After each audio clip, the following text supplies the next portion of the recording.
दो चर वाले रैखिक समीकरण युग्म के इस 8वें वीडियो में आप सभी लोगों का हार्दिक स्वागत है। आज हम दो चर वाले रैखिक समीकरण युग्मों को हल करने की बीजगणितीय विधि के अंतर्गत वज्रगुणन विधि का अध्ययन करेंगे। इसके लिए सबसे पहले हम वज्रगुणन विधि के लिए सूत्र की व्युत्पत्ति करेंगे। तो आइए हम देखते हैं। मान लीजिए आपको दो समीकरण दिए गए हैं। पहला समीकरण दिया है a1x प्लस b1y बराबर से c1। ये है आपका समीकरण नंबर 1 तथा a2x प्लस b2y बराबर से c2 ये दिया है आपको समीकरण नंबर 2। तो इन दोनों समीकरणों को हम y के गुणांक को आपस में बराबर करके विलोपन विधि द्वारा हल करते हैं। तो देखिए, इसके लिए समीकरण 1 में हमको b2 का गुणा करना होगा तथा समीकरण 2 में b1 का। तो हम नीचे लिख देंगे समीकरण 1 गुणित b2 तथा समीकरण 2 गुणित b1। तो देखिए, जब हम b2 का गुणा करेंगे समीकरण 1 में तो ये हो जाएगा a1 b2x plus b1 b2y बराबर से b2 c1 और इसका नाम हम रख देंगे समीकरण नंबर 3। और इसी प्रकार जब समीकरण 2 में हम b1 का गुणा करेंगे तो a2 b1x plus b1 b2y बराबर से b1 c2 हो जाएगा। इसको नाम रख देंगे हम समीकरण नंबर 4। अब हम इन दोनों समीकरणों को आपस में घटा देते हैं। तो घटाने के लिए हम नीचे एक लाइन खींच देंगे और चिन्ह बदल देंगे राशियों के। ये ऋण हो जाएगा, ये भी ऋण और ये भी ऋण, क्योंकि ये दोनों आपस में बराबर है और चिन्ह विपरीत होने के कारण ये दोनों घट जाएंगे। अब बाईं ओर बचेगा हमारे पास a1 b2x minus a2 b1x, ये दोनों बच गए। और दाहिनी ओर जो हमारे पास बचेगा ये b2 c1 minus b1 c2 बचेगा। अब देखिए, बाएं तरफ ये x दोनों पद में कॉमन है। हम x को दोनों पदों से कॉमन बाहर निकाल लेते हैं। तो देखिए, ये x को हमने बाहर ले लिया। कोष्टक के अंदर हमारे पास राशि बचेगी a1 b2 minus a2 b1 और ये दाहिने तरफ कोई परिवर्तन नहीं होगा, b2 c1 minus b1 c2। अब हम इसमें x का मान निकालते हैं। तो x बराबर हो जाएगा हमारे पास, अंश में पहले से है b2 c1 minus b1 c2 और ये राशि पूरी उठ के बटे में चली जाएगी। तो यहाँ पे बटे में हो जाएगी a1 b2 minus a2 b1। अब हम अंश में से ऋण चिन्ह कॉमन ले लेते हैं। ऋण चिन्ह कॉमन लेने पे ऋण वाली राशि धन हो जाएगी और धन वाली राशि ऋण, अर्थात ये b1 c2 धन हो जाएगा, b1 c2 ये धन में हो गया और माइनस b2 c1 बटे में a1 b2 minus a2 b1 है। अब हम इस अंश की राशि को ये x के बटे में ले जाते हैं। तो x बटे b1 c2 minus b2 c1 ये हो जाएगा बराबर से, क्योंकि सभी राशियों के गुणांक 1 होते हैं तो यहाँ अंश में हो जाएगा ऋण 1 बटे a1 b2 minus a2 b1। इस समीकरण को हम समीकरण ए नाम दे देते हैं। अब हम पुनः समीकरण 1 और 2 को x के गुणांक को आपस में बराबर करके विलोपन विधि द्वारा हल करते हैं। तो देखिए, x के गुणांक बराबर करने के लिए हमें समीकरण 1 में a2 का तथा समीकरण 2 में a1 का गुणा करना होगा। अब हम पुनः प्रारंभ करते हैं। लिख देंगे पुनः समीकरण 1 गुणित a2 एवं समीकरण 2 गुणित a1। तो जब समीकरण 1 में a2 का गुणा करेंगे तो हो जाएगा a1 a2x plus a2 B1y बराबर से A2C1, ये बन जाएगा समीकरण नंबर 5। और समीकरण जब 2 में A1 का गुणा करेंगे तो A1 A2x plus A1 B2y बराबर से A1C2, ये हो जाएगा हमारा समीकरण नंबर 6। पुनः इन दोनों समीकरणों को हम घटा देते हैं। नीचे लाइन खींच देंगे और नीचे की राशियों के चिन्ह बदल देंगे। ये ऋण हो जाएगा, ये भी ऋण और ये भी ऋण। ये दोनों समान राशि होने के कारण घट जाएंगे। अब बाईं ओर बचेगा हमारे पास A2 B1y minus A1 B2y, और दाहिनी ओर जो बचेगा ये A2 C1 minus A1 C2। अब हम इन दोनों पदों में y को कॉमन ले लेते हैं, तो देखिए A2 B1 minus A1 B2 कोष्टक में बचेगा, और दाहिनी ओर A2 C1 minus A1 C2, इतना बचा। आगे देखिए y का मान हम निकालते हैं। y बराबर से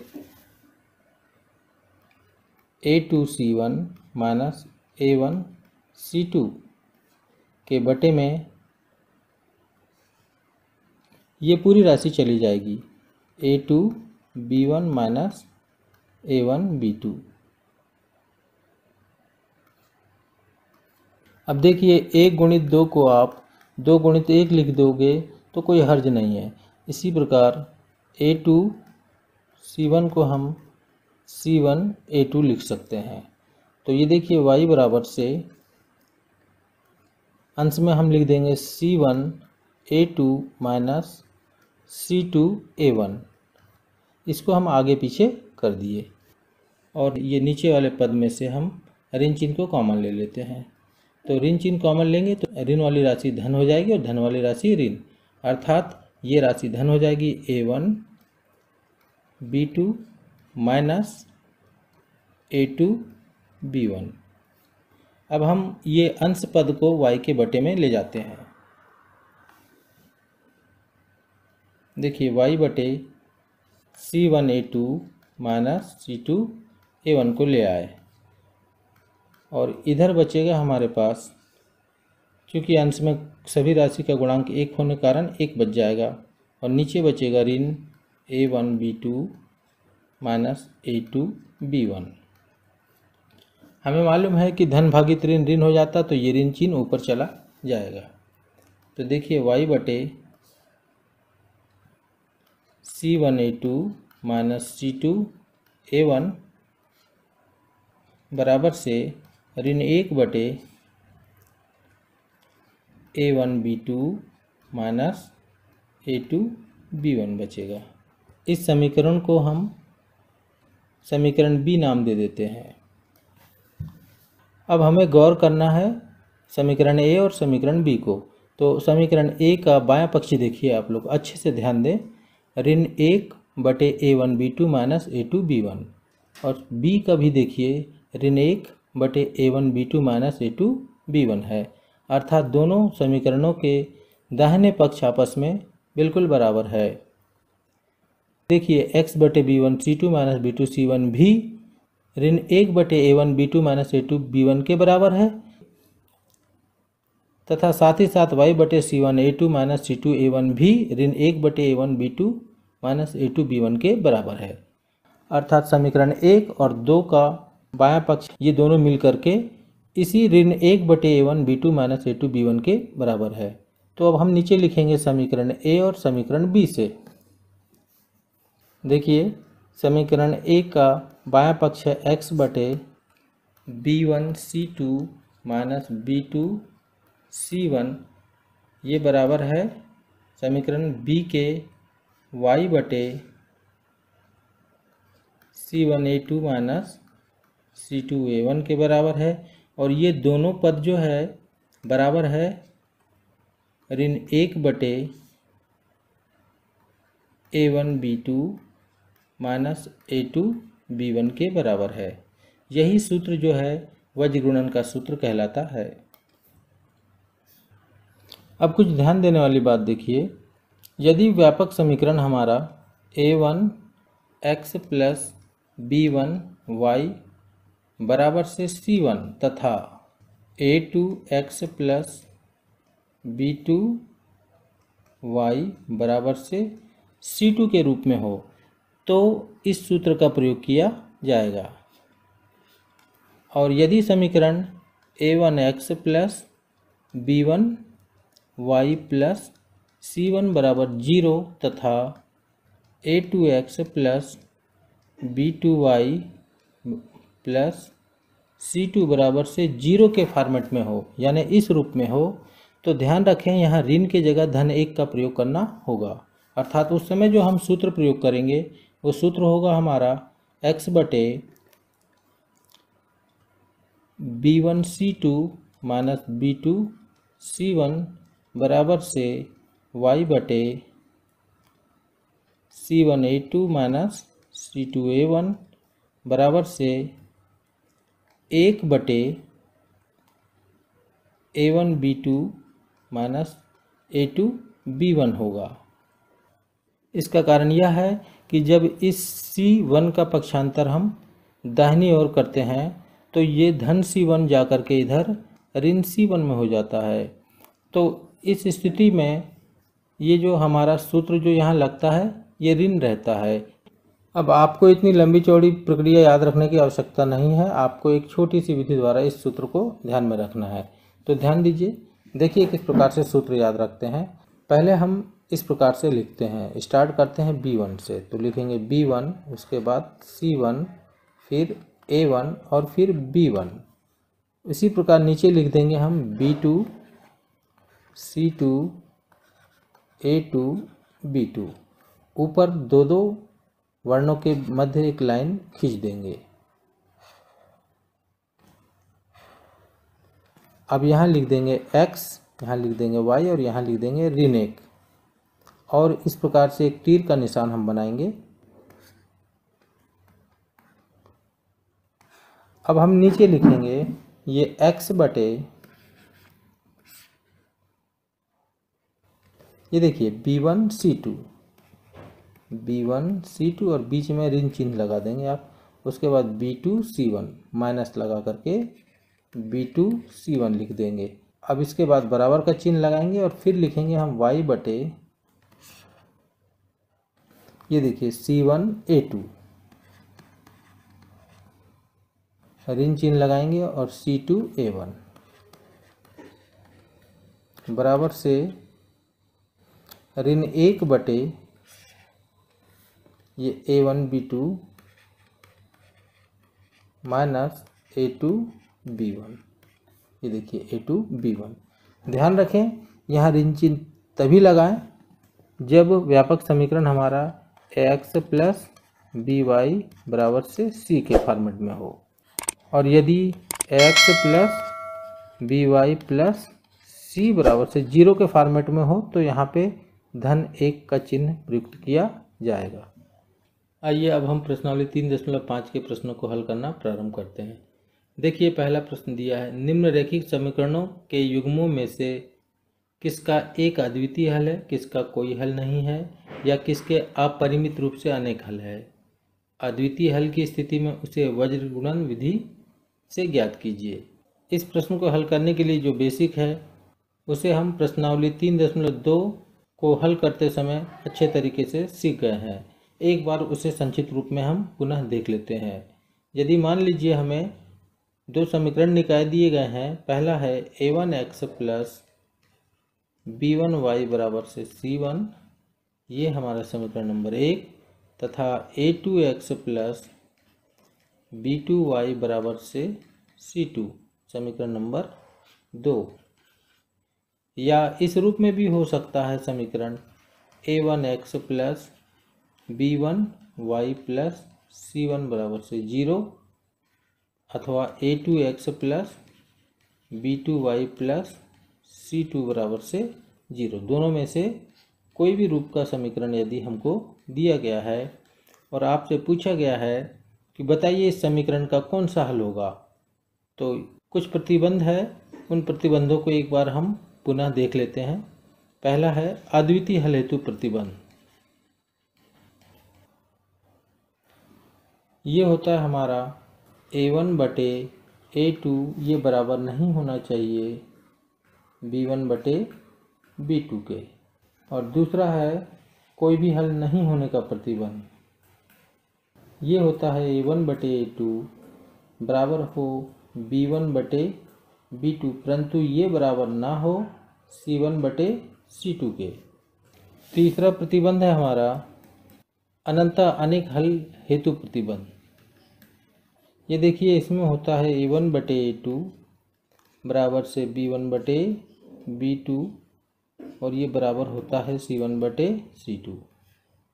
जिन्हें ये प्रतिबंध और अच्छे से समझना हो वे बच्चे प्रश्नावली 3.2 के जो वीडियो हैं उनको आप लोग एक बार और देख लें। अब आइए हम प्रश्नों को हल करना प्रारंभ करते हैं। इस प्रश्न में हमसे पूछा गया है कि ये जो दिए गए समीकरण युग्म है, इस समीकरण युग्म का एक अद्वितीय हल होगा या कोई हल नहीं होगा या फिर अपरिमित रूप से अनेक हल होंगे, पहले ये हमें पता करना है। इसके पश्चात यदि उस समीकरण का अद्वितीय हल होगा तो इस स्थिति में उसको वज्रगुणन विधि द्वारा हमें हल भी करना है। तो आइए हम पहला सवाल देखते हैं।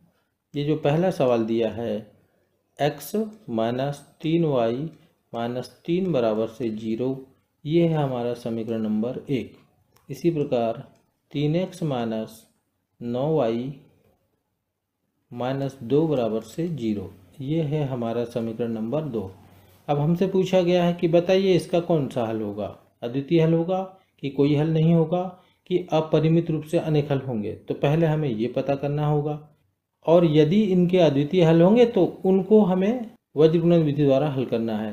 तो इसके लिए हम पहले इसको व्यापक समीकरण से तुलना करते हैं। तो व्यापक समीकरण a1x plus b1y plus c1 बराबर से 0 तथा a2x plus b2y plus c2 बराबर से 0 से तुलना करने पर देखिए a1 का मान जो है हमारे पास 1 है, b1 का मान है ऋण 3 और c1 का मान है ऋण 3।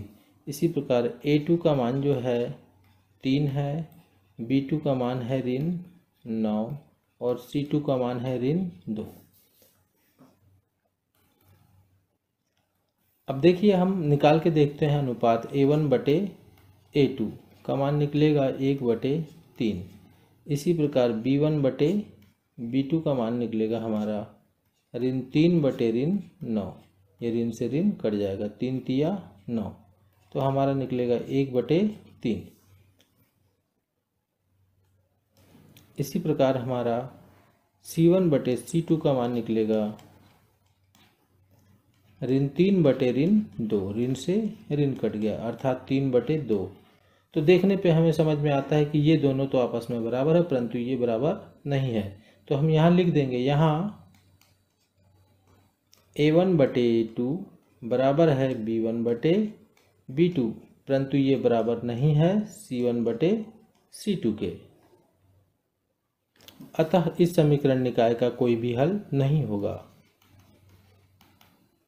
यहाँ पे ये सवाल समाप्त हो जाता है। आइए अब हम प्रश्न नंबर 2 देखते हैं। देखिए हमारा प्रश्न नंबर 2 है 2x प्लस y बराबर से 5, ये हमारा समीकरण नंबर 1 है तथा 3x प्लस 2y बराबर से 8, ये समीकरण नंबर हमारा 2 है।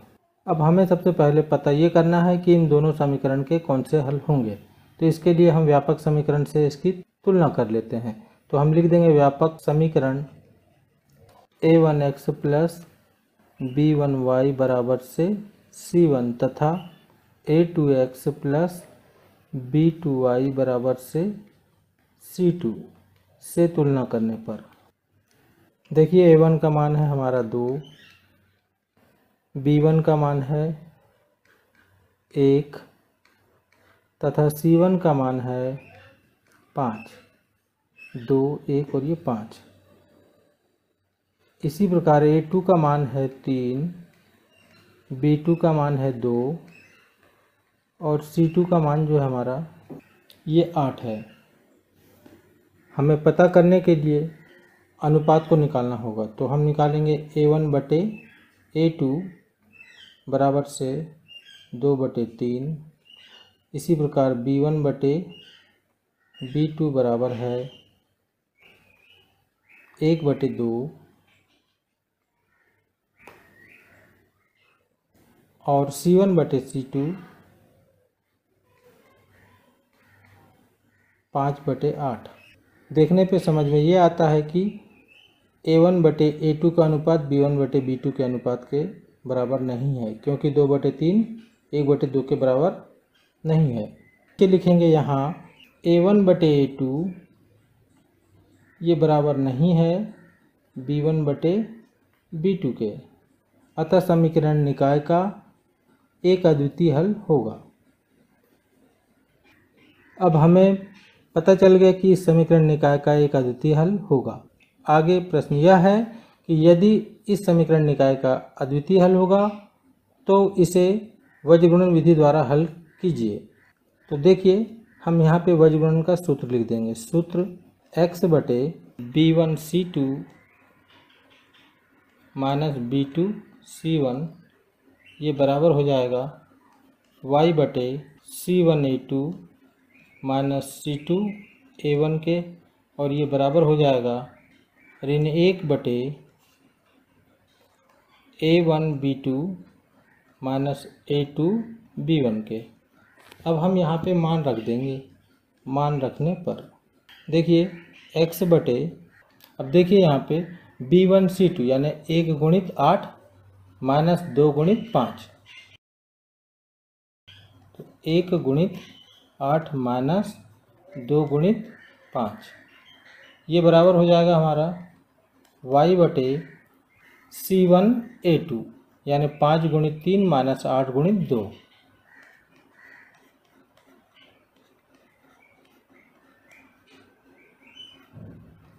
ये बराबर हो जाएगा ऋण 1 बटे A1B2 यानी कि 2 गुणित 2 माइनस A2B1 यानी 3 गुणित 1।